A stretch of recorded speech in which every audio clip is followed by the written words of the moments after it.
Selamat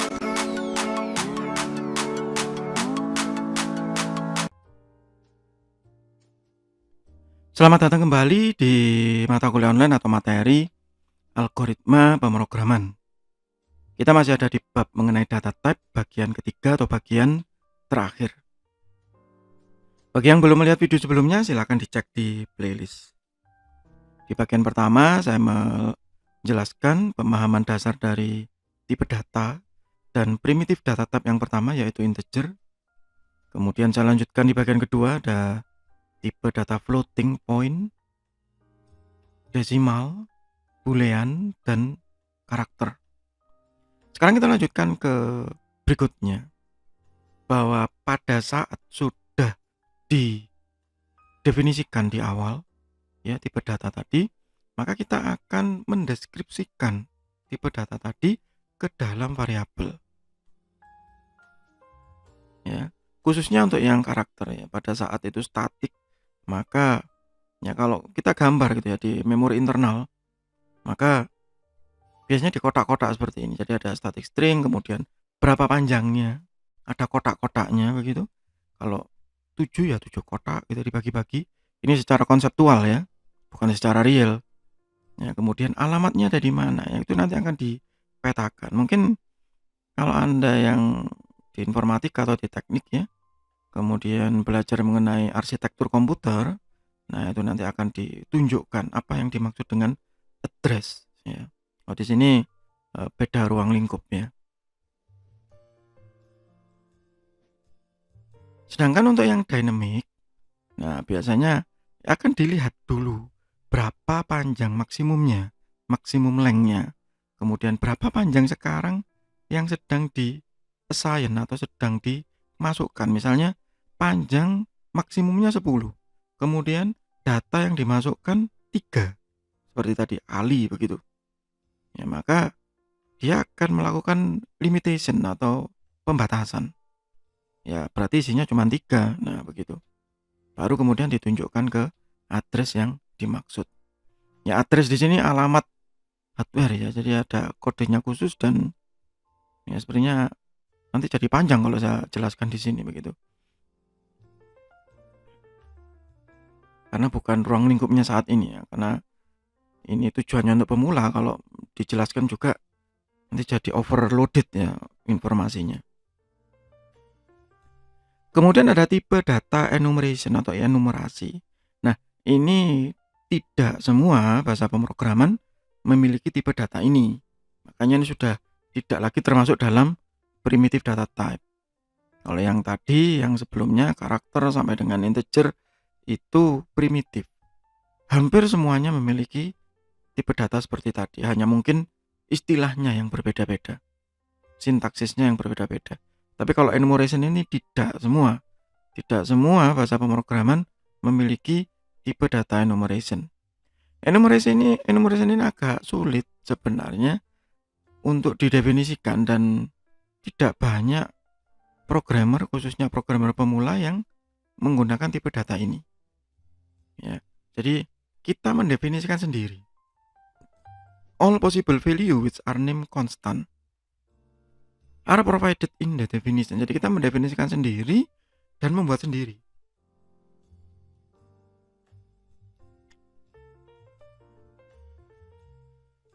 Contoh, saya membuat enumerasi hari dalam seminggu, Monday sampai Sunday. Saya membuat enumerasi sendiri, kok bukan array Pak gitu ya, karena ini statis. Ya nama hari kan nggak mungkin berubah ya. Jadi enumerasi ini biasanya untuk tipe data yang memang tidak berubah lagi. Hari, warna, ya, jenis kelamin, apalagi kalau di Indonesia agama begitu ya, isian tentang agama. Itu yang bisa diterapkan enumerasi. Nah, desain isunya, is an enumeration constant allowed to appear in more than one type definition? Ya. Boleh nggak lebih dari satu enumerasi? Jawabannya boleh. And if so, how is the type of an occurrence that constant check? Nah, Masalah berikutnya adalah gimana caranya mengecek ini enumerasi atau variabel begitu. Are enumeration value equals to integer? Apakah selalu dianggap integer? Jadi misalnya contoh tadi enumeration days. Ada Monday sampai Sunday. Biasanya kita mewakili ya dengan angka. Monday itu 1, Tuesday itu 2 dan seterusnya. Kalau Visual Basic diawali dari 0. Tapi kalau yang lain biasanya diawali dari 1. Ya, jadi itu apakah selalu integer ya? Kebanyakan sih, betul. Any other type corresponds to an enumeration type. Ya, ada yang bersinggungan atau tidak. Ya, intinya begini. Tipe data enumerasi ini adalah seperti hak prerogatifnya programmer ya. Jadi kalau dia sudah menentukan enumerasi itu milik dia begitu ya. Tetapi yang seringkali dilupakan adalah meskipun itu milik dia tapi harus memperhatikan hasil analisisnya.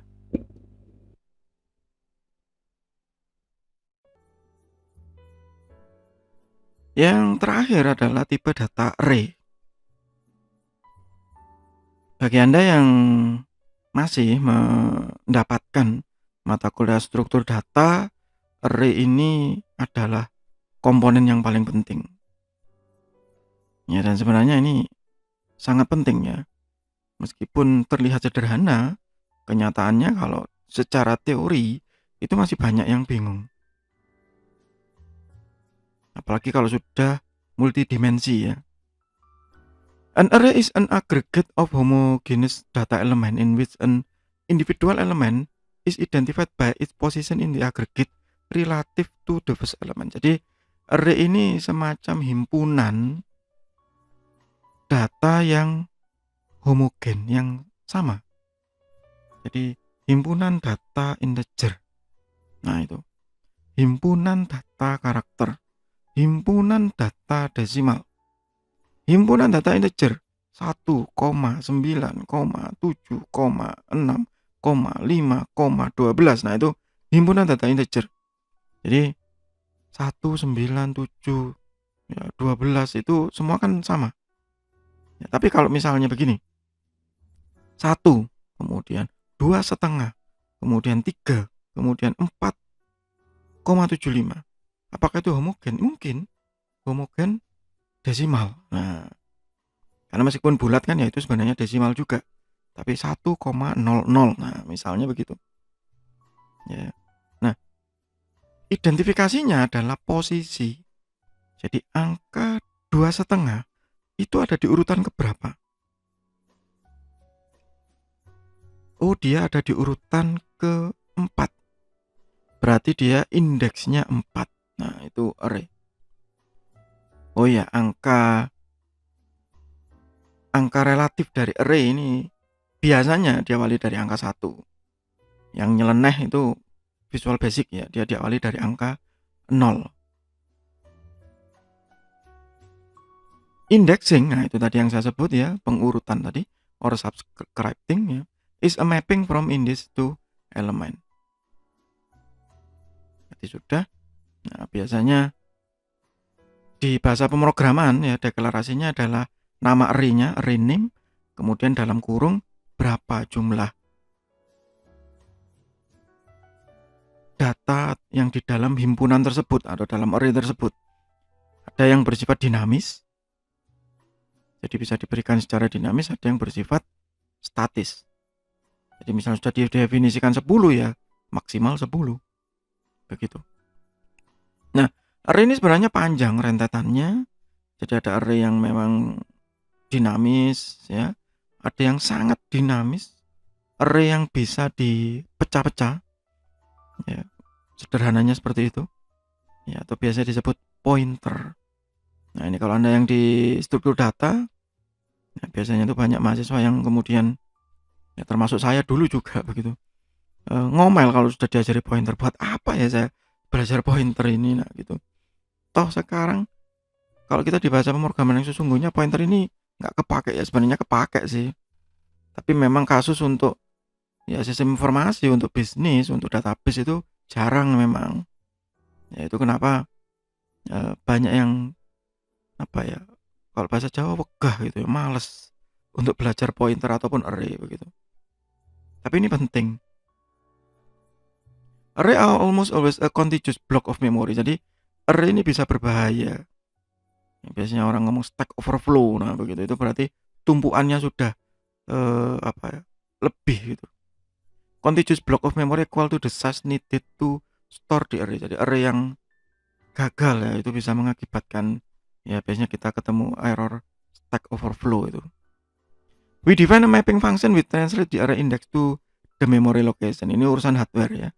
Jadi kita tidak perlu berpikir banyak tentang ini. Multidimensional array are altered to include the memory used by all previous row. Nah, ini yang biasanya kalau benci matematika itu nggak suka dengan multidimensional array ini, karena multidimensional array ini semacam matriks ya, identik dengan matriks. Tapi saya kalau lihat kalau Anda yang di informatika, di teknik komputer, atau teknik elektro yang konsentrasi di software ya harusnya memang kuat matematikanya, karena Anda mendapatkan porsi yang cukup besar ya, sehingga kalau multidimensional tidak kesulitan.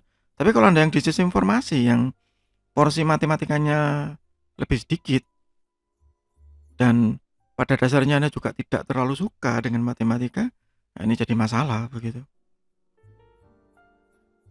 Ya semacam matrik ya, operasi matrik. Misalnya di tempat yang ada tanda silangnya itu berarti itu koordinat I, J gitu. Atau J, terserah gitu ya. Tergantung nanti bahasa pemrogramannya seperti apa. Melakukan implementasi indexing di multidimensional array. That is the array that element I, J has ya previous row of n. Ya. Jadi ada berapa baris? Nah, ini including row 0. Ya, kalau Visual Basic gitu ya, kalau yang lainnya tidak, dimulai dari 1 ya. More generically, for language that allow for a non-zero lower bound, we would use ya langsung di offsetnya, jadi langsung dikurangi. Ya kalau di Visual Basic yang pakai 0, ya biasanya masih ada angka satunya di situ, supaya mencapai yang pertama karena 0 ya. Jadi kalau dikurangi biasa, error biasanya dia karena lebih 1. Ya. Wah berarti jelek dong Bang, ya tidak gitu ya, itu kan sintak masing-masing ya. Hanya tiap bahasa punya keistimewaan. Yang seperti saya sebut, kalau Anda yang ikut kelas saya di pertemuan awal, nggak ada fanatik bahasa pemrograman. Ya kalau saya bilang bahasa pemrograman yang terbaik ya bahasa pemrograman yang bisa memberikan kita uang begitu. Anda mati-matian belajar Python tapi proyek Anda pakai Java, ya Python Anda nggak ada gunanya.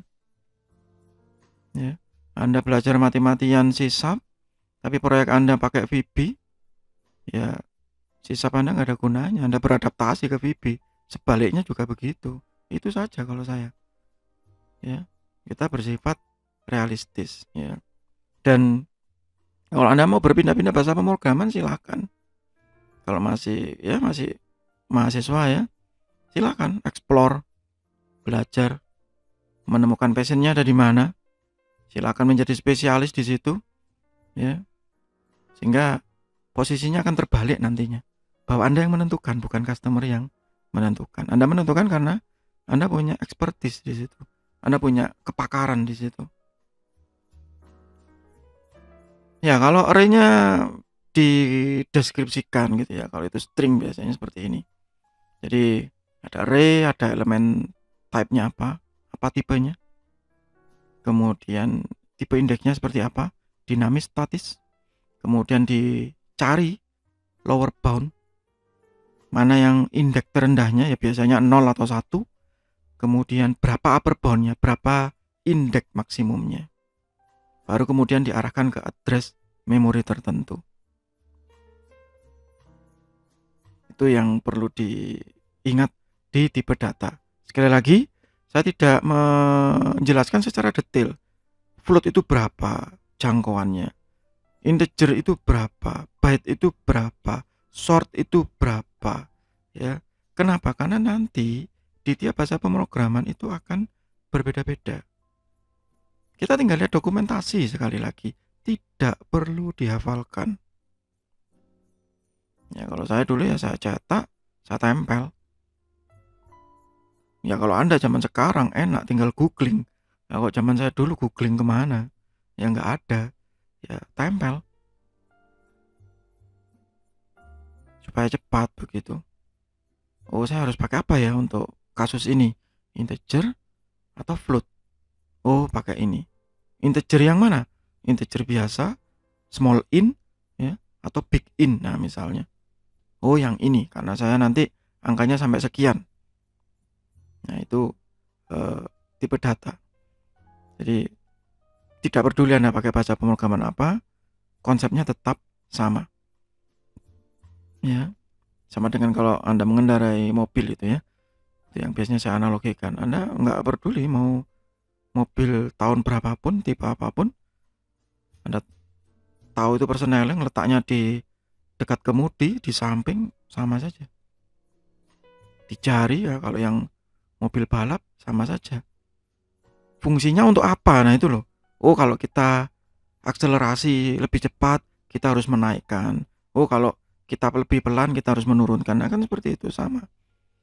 Ya, nggak peduli tempatnya seperti apa, bentuknya seperti apa, tapi sama. Ya, selalu sama. Kita tinggal beradaptasi sebentar. Oke? Demikian untuk bab mengenai data type masih di mata kuliah online atau materi algoritma pemrograman. Semoga bermanfaat. Tetap sehat, tetap semangat. Terima kasih.